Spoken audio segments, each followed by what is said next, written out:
अस्सलाम वालेकुम dear students, welcome to science class. Students, कल हमने साइंस के जर्नल में थर्ड यूनिट का पहला प्रैक्टिकल किया था। आज हम थर्ड यूनिट के प्रैक्टिकल नंबर 2 के हवाले से बात करेंगे। तो ये प्रैक्टिकल भी आपने अपने जर्नल में नोट डाउन करना होगा।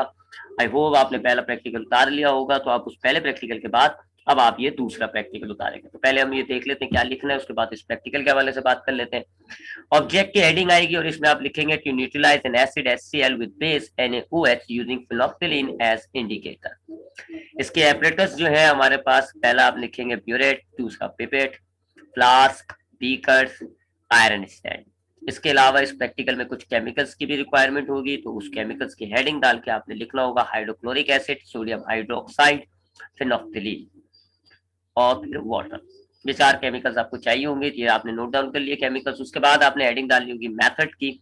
लिखेंगे जी आप पहला point, rinse the burette with NaOH solution and pipette with HCl solution. Clamp the burette vertically in iron stand.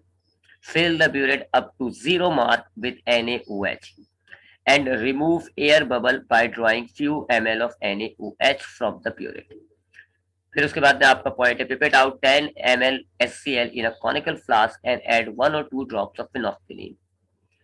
फिर आपने लिखना है add NaOH solution drop by drop into conical flask from the burette and shake the flask continuously until the appearance of a faint but permanent pink color. Note down the reading of the base in the burette.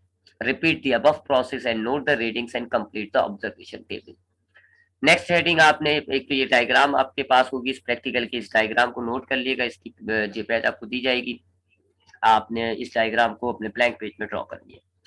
फिर procedure के बाद जो next heading आएगी वो है observation, और आपने ये टेबल ड्रॉ करना है जी। चार कॉलम्स का ये टेबल है। पहले कॉलम में आपने नंबर्स का टाइटल देना है, दूसरे कॉलम में आपने इनिशियल रीडिंग का टाइटल देना है, तीसरे कॉलम में आपने फाइनल रीडिंग का टाइटल देना है, और लास्ट कॉलम में आपने डिफरेंस इन वॉल्यूम का टाइटल देना है।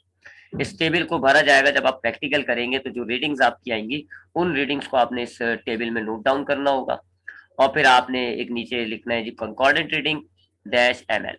यहाँ पर जो आपकी फाइनल रीडिंग आएगी फिर आप वो लिखेंगे, रिजल्ट लिखेंगे जी, और रिजल्ट के अंदर आपने लिखना है 10 ml of HCl is neutralised by -ml of NaOH।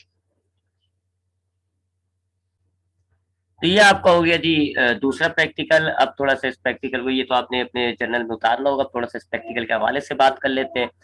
आपने जो थर्ड यूनिट का सेकंड चैप्टर पढ़ा था उसमें आपने एक रिएक्शन पढ़ा था, न्यूट्रलाइजेशन रिएक्शन। आपको बताया गया था कि न्यूट्रलाइजेशन रिएक्शन क्या होता है कि जब आप एक HCl को एक बेस के साथ रिएक्ट कराते हैं, कंबाइन करते हैं, जैसे कि इस प्रैक्टिकल में हम HCl नाम का बेस एसिड इस्तेमाल करेंगे और जो बेस इस्तेमाल करेंगे वो है NaOH, सोडियम हाइड्रोक्साइड। तो न्यूट्रलाइजेशन रिएक्शन क्या होता है कि जब आप एक एसिड को एक बेस के साथ कंबाइन करते हैं तो आपके पास प्रोडक्ट के में एक सोल्यूशन आता है सॉल्ट और वाटर का।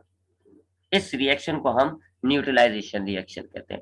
फिनोफ्थलीन को एज एन इंडिकेटर यूज किया जाता है। ये चीज भी आपने चैप्टर 2 में पढ़ा है कि आपको जब वो रिएक्शन कंप्लीट हो जाएगा तो इंडिकेट करता है जी, इस ऐसे सब्सटेंस को जो आपकी न्यूट्रलाइजेशन रिएक्शंस को, न्यूट्रलाइजेशन पॉइंट को इंडिकेट करते हैं, उनको हम इंडिकेटर कहते हैं। कई इंडिकेटर्स हमारे पास मौजूद होते हैं। इस प्रैक्टिकल में हमने फिनोफ्थलीन को एज एन इंडिकेटर यूज करना है। तो इस प्रैक्टिकल में हमें एक HCl एसिड को, एक बेस है NaOH, उसके साथ न्यूट्रलाइज करना है, न्यूट्रलाइजेशन रिएक्शन करना है। और न्यूट्रलाइजेशन हो गई, सॉल्ट और वाटर सोल्यूशन तैयार हो गया। इस बात की इंडिकेशन के लिए हमने फिनोफ्थलीन को एज एन इंडिकेटर यूज करना होगा।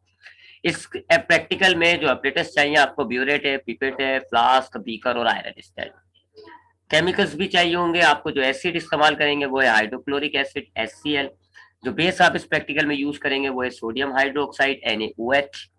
और इंडिकेटर आपने इस्तेमाल करना है फिनोफ्थलीन और थोड़ा पानी। ऑपरेटर्स वगैरह को वॉश आउट करने के लिए आपने पानी चाहिए होगा। अब इसका मेथड देखते हैं जी। इसका मेथड क्या है जी, ये जरा डायग्राम देख लीजिएगा। ये जो है आपके पास, ये ब्यूरेट कहलाता है, ये कॉनिकल फ्लास्क है, और ये आयरन स्टैंड है। इसके अलावा एक पिपेट भी होता है जिसके जरिए हम कोई भी लिक्विड को मेजर करके, उसके वॉल्यूम को मेजर करके डालते हैं। तो हम क्या करेंगे जी, सबसे पहले इस ब्यूरेट को रिंस करेंगे, इसको मुकम्मल तौर, क्योंकि आपने इसको धोया हुआ होता है, पानी मौजूद होता है, उस पानी को मुकम्मल तौर पे एलिमिनेट करने के लिए इसको NaOH से रिंस किया जाता है। क्या तरीकेकार होता है, आप इसमें NaOH डालें इस बीकर में, और सॉरी ब्यूरेट में, और फिर आप उसको निकाल दें, NaOH को रिमूव कर दें। एक आध दफा आप ये करेंगे तो आपके जो ब्यूरेट है उसमें से पानी निकल जाएगा और सारा जो है वो वॉल्स पर NaOH रहेगा। तो आपने यही चीज सबसे पहले करनी है, आपने NaOH सोल्यूशन से ब्यूरेट को रिंस करना है और पिपेट को HCl सोल्यूशन से यूज करना है, क्योंकि धोए हुए होते हैं जी, इनमें ये पानी मौजूद होता है, तो ये पानी एलिमिनेट करने के लिए होता है। तो आपने ब्यूरेट लिया, उसको आपने NaOH से रिंस किया, आपने पिपेट ली, उसको HCl से रिंस किया। फिर आप ब्यूरेट को वर्टिकली आप आयरन स्टैंड से लगा देंगे। आपने डायग्राम में देखा, आपने आयरन स्टैंड से जो है वर्टिकली फिक्स कर दिया ब्यूरेट को, और इसमें आपने अब NaOH सोल्यूशन डालना है। इस ब्यूरेट में आप ये जो ब्यूरेट नजर आ रहा है इसमें आपने NaOH सोल्यूशन डालना है, इसमें मार्किंग होती है, ठीक है जी। तो किस मार्किंग तक आपने भरना है इसको, बिल्कुल 0 मार्क तक, आपको बिल्कुल ऊपर जो है 0 मार्क नजर आएगा, आप 0 मार्क तक NaOH को भर ले ब्यूरेट में। अगर कोई एयर बबल आ रहा है तो आप थोड़ा थोड़ा सा NaOH निकाल के उस एयर बबल को रिमूव भी कर दें। तो आपने ब्यूरेट को NaOH सोल्यूशन से भर लिया 0 मार्क तक। उसके बाद आप क्या करें, आप पिपेट, मैंने आपको बताया पिपेट एक रॉड नुमा होती है, आप उसमें किसी भी लिक्विड को उसके वॉल्यूम को मेजर करके बकायदा निकालते, तो आप पिपेट से 10 ml HCl लें और कॉनिकल फ्लास्क में डाल दें, ठीक है। तो ये आपने कॉनिकल फ्लास्क लिया, इसमें आपने ये 10 ml HCl जो है पिपेट के थ्रू आपने इसमें डाल दिया। अब यहाँ कॉनिकल फ्लास्क में आपके पास HCl है, ब्यूरेट में आपके पास NaOH यानी बेस है। अब आप क्या करेंगे जी, अब इसमें आप एक दो ड्रॉप जो है वो फिनोक्सिलीन के भी डाल दें कॉनिकल फ्लास्क में, ताकि जब आपका न्यूट्रलाइजेशन रिएक्शन हो जाए तो आपको इंडिकेट हो जाए।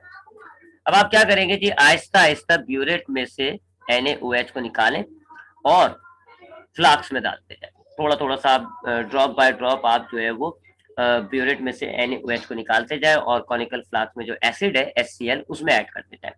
थोड़ा सा ऐड किया आपने, उसके बाद फ्लास्क को शेक करें, फिर दोबारा थोड़ा सा ऐड करें, फिर फ्लास्क को शेक करें। कुछ टाइम बाद आपको नजर आएगा कि आपको पिंक कलर सा, जब शेक कर रहे होंगे तो आपको पिंक कलर नजर आएगा।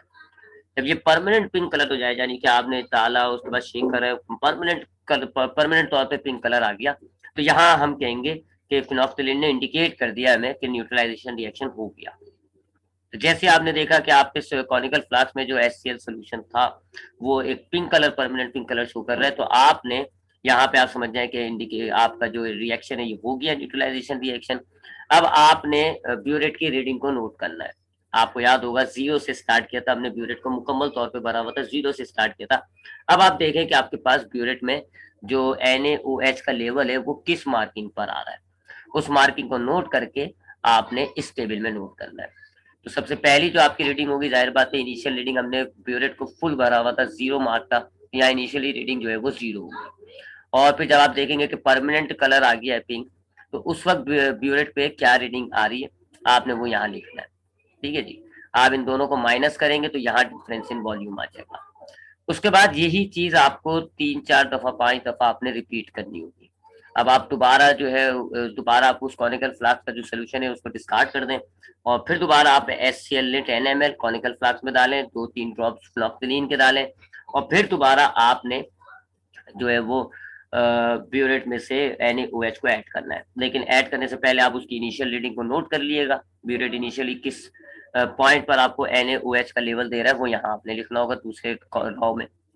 फिर जैसे आप देखेंगे कि कॉनिकल फ्लास्क में परमानेंट पिंक कलर आ गया तो आपने रिएक्शन को रोक देना है और आपने देखना है कि अब आपका ब्यूरेट जो NaOH का लेवल है ब्यूरेट पे वो क्या है, वो रीडिंग आपने यहाँ लिखनी है, दोनों को माइनस करके आपने डिफरेंस निकालना है। सर आपने ये पूरा प्रैक्टिकल जो है वो रिपीट करना होगा, एटलीस्ट 3 रीडिंग्स आप लेनी ही नहीं होंगी और आप देखेंगे कि जो डिफरेंस ऑफ वॉल्यूम है वो तीनों रीडिंग्स में ऑलमोस्ट सेम आ रहा होगा, तो वो फिर आपकी कॉन्कॉर्डेंट रीडिंग हो जाएगी।